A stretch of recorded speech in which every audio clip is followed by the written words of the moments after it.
Now, when they're young like this, they're hollow like soda straws. So the water rolls down the inside of the tube, it leaves its minerals on the tip as it drips out, so that with every drop of water, they get a little bit longer. As they age, they plug up. Once they plug up, the water starts rolling down the outside of the tube. It leaves its minerals on the sides and on the tip so that they get wider as they get longer. They grow agonizingly slowly. They grow at a rate of just about 1 cubic inch, which is about the size of a small ice cube, every 100 to 150 years. Growing a bit faster than them are the stalagmites. There's a G in the middle of this word because these are the ones that are growing up from the ground. And if you look right here beside me, all of these little white sparkly mounds you see are baby stalagmites. The water is dripping to the floor. As it hits the floor, it's leaving its minerals right there where it hits. It's repeatedly dripping into the same spot, so those minerals are beginning to mound up. That's what causes the stalagmite. They grow, like I said, they grow a bit fast. That is when it's the most fun to use your imagination and look at the flowstone. You can see all kinds of cool stuff in that. Now, what I want you to notice about the one that's closest to me here, I want you to notice how sparkly white this is. Beautifully sparkly white. That is because it's made up almost entirely of calcium carbonate. That's the mineral that makes up this particular stream of flowstone. That's what gives it the sparkly white color. As you look behind you, the band back there, up toward the top, you can see what looks like a little bit of an orange color on the flowstone. That tells me there's a little bit of iron mixed in with the calcium carbonate. And the browner down toward the bottom tells me there are other minerals present there as well. It could be a number of different things. When they met in the middle, they began to spiral around each other, forming a whirlpool. And as that water swirled around itself, it began to take the soft material and loose material off of the limestone walls and push it through a crack in the limestone that led back toward where the mouth of the caverns is today. At the time, there was no mouth out there. There was no hole in the cliff face. It was a solid piece of rock. So the water's pushing against the back of it. The pressure is building and building. And at some point, there's just more pressure than that rock face can take out there. So a hole opens up. And when that hole opens up, all of the water and all of that material it's pushing with it flushes out of here, out into the Squidera Creek beyond. Now there's nothing holding those two streams back, so the water in those streams flows through here freely and faster. The faster it flows through here, the more material it takes off the limestone. The more material it takes off the limestone, the faster it can go through here. The faster it goes through here, the more material it can take off the limestone. You know, so I'm sorry to repeat myself. Yeah. That's because this is a cycle. This is a cycle that repeats itself for millions and millions of years while that water carves out and hollows this great big room and all of the side passages. Then something happens. Something happens to change the flow of the water through the caverns. Either the source of those two streams dries up, or something happens that changes the course those streams flow through so that they no longer flow into the caverns. With no new water coming in, all the water that's in here, it's not getting pushed out of the way anymore. It just sits here, it stagnates, and starts slowly to seep. I want you to look around this room. I want you to notice the distinct lack of stalagmites growing up from the ground. I want you to notice there are very few stalactites hanging from the ceiling, very little flowstone on the walls. That is because this room is the driest room in the caverns. In order to have those rock formations, you need to have dripping water. Without the dripping water, you don't get those formations. One more thing I'd like to point out about this room while we're here. As you look around this room more than any other room in the cavern is the one that looks the most like what the ancient caverns would have looked like. Do you have any questions about the blue room? No. If you come with me, there is another room here in the Eastern Canyons we want to check out. Through that entrance that the teenagers from Hummelstown used to come in here to explore. Mr. Bieber bought the property though, and this poses him a couple of problems. First of all, he intends to use dynamite to expand some of his passages so that his guests can walk through and not crawl. Dynamite is, well, just a wee bit dangerous. He also realizes, though, he intends to sell admission to his caverns. And if you're going to sell admission, the last thing you want is a great big gaping hole somewhere where anybody can wander through whenever they want to. So he hatches a scheme that's going to solve both problems at once. He takes big pieces of rock and he uses them to plug up that hole, sealing it so nobody can go in or out. Before he did that, though, if you had taken the time to climb up this big pile of rock and debris in front of us and go out through that hole, you would have found yourself at the bottom. You see right there. Did you say jellyfish? Yeah. Jellyfish is good. A couple of people told me mushrooms, you know, the underside where they have the flutes. Willow trees. Willow trees are a very, very popular one here. I tend to go with the jellyfish myself, but again, that's because I spend a lot of time at sea. Let's try another one. One more. This one's a little more complicated. All right, it's a little more complicated. We've had some practice. We could be good at this. We're going to start right there. We're going to follow that up to what could be a face. You can see there might be an eye on the front, an ear on the side, maybe a long front leg and a broad back, hind leg and tail. What do you think?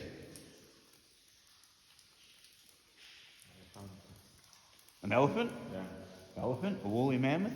I'm a child of Sesame Street. I look up there and see.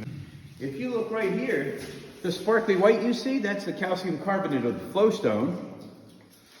Behind you on the rock face here, the red you see is iron oxide, that's rust. And on the far wall over here, brown you see is calcite. That's what happens to the soil and the clay. Now as it happens, this room has a story that goes with it. It's a true story, and it is a story of adventure. In 1919, several teenage boys from Hummelstown found their way into the caverns through the hole over in the ceiling of the eastern canyons. They spent the day exploring the passageways and crawl spaces, and at some point found their way into this room. Now when they did so in 1919, the passageway we just walked through, that was not open to them. They had to crawl up the wall out there in the Indian ballroom and come through that crawl space. That crawl space brought them out way up there. Now it opened up into this great big room they wanted to explore, so they tied a rope around a rock ledge up there and began lowering themselves to the floor. As they did this, they noticed a small wooden box on that ledge back here. Inside that small wooden box was a handful of gemstones, a little bit of costume jewelry, a small glass vial with a liquid in it, and a handful of coins. 17 coins. Some of these were extremely old. The oldest coin in the box did not have a date stamped onto it because it's from the Roman Empire. It features the face of Emperor Constantine. The oldest dated coin in the box was a Moroccan coin from the year 1288, nearly 750 years old now. The most recent coin was a Turkish coin minted in 1915. Now that's important. That coin was made in 1915. The box was found in 1919. So there's just a short 3 or 4 year period where whoever placed the box up there was able to do so. The boys picked it up, they put it in their pack, they continued exploring. At the end of the day, they went back to Hummelstown. At some point, though, they opened that box up again and they discovered that they had found somebody's chest of treasures. That the stuff in the box must be important to somebody. They decided they needed to find out who so they could return it to him. They looked all over Hummelstown and the surrounding area, but were never able to identify the owner of the box. By the 1960s, the boys had grown up, they'd grown old. Most of them had passed away, leaving just Russell. Russell was the last man standing. He did have possession of the box, and he realized that his own days were numbered. He was no spring chicken anymore. So rather than just pass away and let his family do what they will with that box, he brought it back here to Indian Echo Caverns. Now, by this time, the Schwartz family owned the property. He met with Mr. Schwartz. He told Mr. Schwartz the story with all kinds of detail about how he and his buddies had explored their way into the caverns and made their way through the crawl spaces and the passages and found their way into this room. And then he told him about the box. He told him about the box and he said, what you see on the right-hand side over there is Crystal Lake. It's the first of the natural underground lakes here in our caverns. At its deepest point, back in the back, it's just about 16 feet. But what I really want you to notice about the lake is how clear and beautiful the water is. We'll talk in just a couple of minutes about why it is that crystal clear and beautiful. Then as you come this way,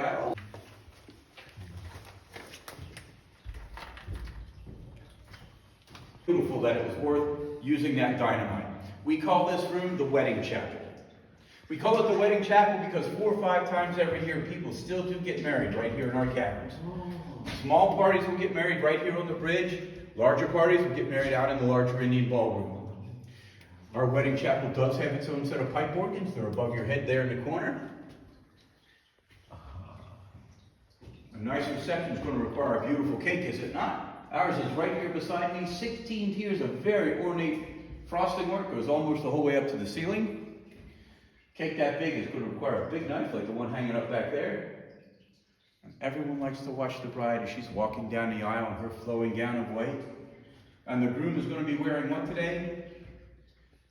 Let's face it, nobody cares. This day's not about yet. The flowstone of this wall, this beautiful flowstone, that didn't take just hundreds of years to grow. It didn't take thousands of years to grow. It took millions of years to grow.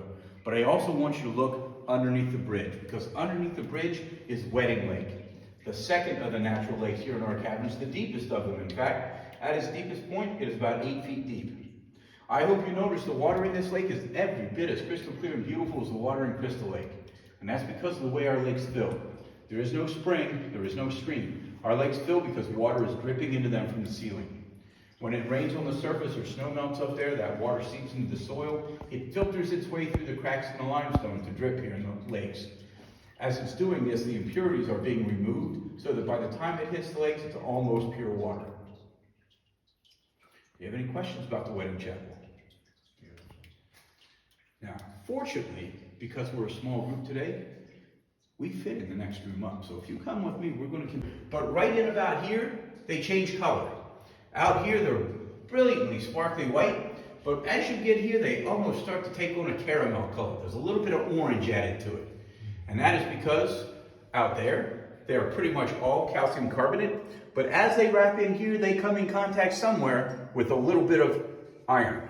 There's an iron compound that is mixed in with the calcium carbonate. And that's what gives it this extra color. As you look around this way, the beautiful formations come the whole way around. And it looks like this is pretty much the end. Except that if you get down and look underneath that ledge there, that little crawl space you see goes up another 75 feet before it comes to an abrupt end. Now, unfortunately, it's only about this tall. There's no way I'm crawling through that. But that does bring us to another dead end. One more thing I'd like to point out about this room, if you look behind you here in the wall, the grooves you see right there on the wall, those are actually the marks made by the drills that Mr. Bieber's guys used to chisel out that section of rock so that we actually could get back here. 1972, for Hurricane Agnes, I was 6 years old. I don't imagine any of you were here for this, but in 1972, the floodwaters from Hurricane Agnes came to right about there. That's how deep those waters were, the flood, inside the cavern. It's important to remember that all of that water did not come through the mouth of the caverns. A little bit came through because Swiftera Creek was swollen, but most of that water came straight down from the surface. There was so much rain, it happened in so little time, the soil above was so saturated that the water literally ran through the cracks in the limestone. It didn't drip, it ran through. And that's what filled up the caverns here. Now, what you can't see until you get to the top level is the third underground lake in our caverns, Mirror Lake. Now, Mirror Lake has the distinction of being the shallowest of the natural lakes in our caverns. At its deepest point, it is a whopping 6 inches deep. But because it is that shallow, it has a very reflective surface. The surface is so reflective that if you look on the rock formations around it, all of the shadows you see going up and down and left to right across those formations are the reflections of the ripples that are coming across the surface of that lake. That's how reflective that surface is. Another thing I like to point out while we're up here, I like to point out the stalactites above my head that have all been broken off. Around the year 1750, apparently the cool thing to do when you explored a cavern was to take a piece home, break a piece off and take it home. Fortunately today, there are state laws and federal laws that protect caverns from things like that. Also, they protect them from graffiti like this. So that is the prettiest graffiti in our caverns, I think. Just as importantly, just as beneficial, our stalactites have begun to grow back. And most of them, as you can see, are still at the face where they're hollow like soda straws. But if you will come back here in about 5,000 years, put it in your calendar, come back in 5,000 years, they should all have regained the size they were prior to being broken off some 250 years ago. The picture you brought with it was sentence of hanging. Now, Mr. Wilson, he received word of this, and he realized there was no way his sister's done something this vile. He knew there was no way, so he left his home in Lancaster County. He traveled to Chester County where she was being held because he hoped that he would be able to get her to tell him what had taken place. As it turns out, it did take some time, but she eventually did tell him the story, and more importantly, she told him that story in front of somebody else. Because that somebody else was there, Mr. Wilson was able to take the statement from that witness back to the trial judge. And the trial judge issued a temporary stay of her execution that allowed Mr. Wilson the better part of just 1 month to go look for evidence that might overturn her verdict. During that month, unfortunately, Mr. Wilson became very ill. So ill that his doctors confined him to his bed for the better part of 2 weeks, but he still was able to get enough information that he was directed to the city of Philadelphia on a man named Charles Biddle. Charles Biddle was the vice president of the state council. He wrote a letter to the a lot of rain. So much rain that the river was swollen. Some of the bridges were out, the ferries were running. And despite Mr. Wilson's best effort, he arrived between 3 minutes and 20 minutes too late to save his sister. They did hang him. He was heartbroken. He was devastated. He decided he no longer wished to live in a world with people. He was going to remove himself from society and become a hermit. He spent the better part of the next 15 years wandering around Lancaster County, working his way in this general direction. And in 1802, he did find his way to the caverns. Now, when he came in here in 1802, the gravel floor we're standing on, that wasn't here yet. That didn't happen for 1920s. So Flowstone, like behind you, would have come the whole way across the floor. You remember Flowstone was created because water is rolling across the surface, leaving its minerals behind on that surface. When the surface happens to be the floor, many times there's nowhere for that water to go. And it just kind of collects there, waiting to evaporate. That one made a very wet place for Mr. Wilson to try to see, so he took his bed roll and he put it up here on top of this rock ledge. He climbed up and down using a rope ladder that he had secured to the base of this stalagmite. You can still see the rope marks on it. He pulled his rope ladder up with him every night. That was for protection. In 1802, there were no gates on the cavern entrance. Anything could wander in, including things like bears and bobcats and other people. He wanted to protect it from those, so he did pull his rope ladder up with him. While he lived in this room, he worked with farmers across the creek, doing odd jobs, making rhinestones and things like that. They paid him with things like food and clothing and other things he might need. They found Mr. Wilson to be very dependable, so in 1821, when he failed to arrive at work for a couple of days, one of them got worried and came looking for him. He came into the cabin and found that Mr. Wilson had passed away peacefully in his sleep at around the age of 62. We think right here in this very room. Tradition has it that farmer picked Mr. Wilson's body up, took it back to his farm, buried it right there on his property, placed a marker on the grave. Nobody has seen the marker in over 100 years, so at this point nobody knows exactly where it is that Mr. Wilson was buried. It's not the end of the story, though.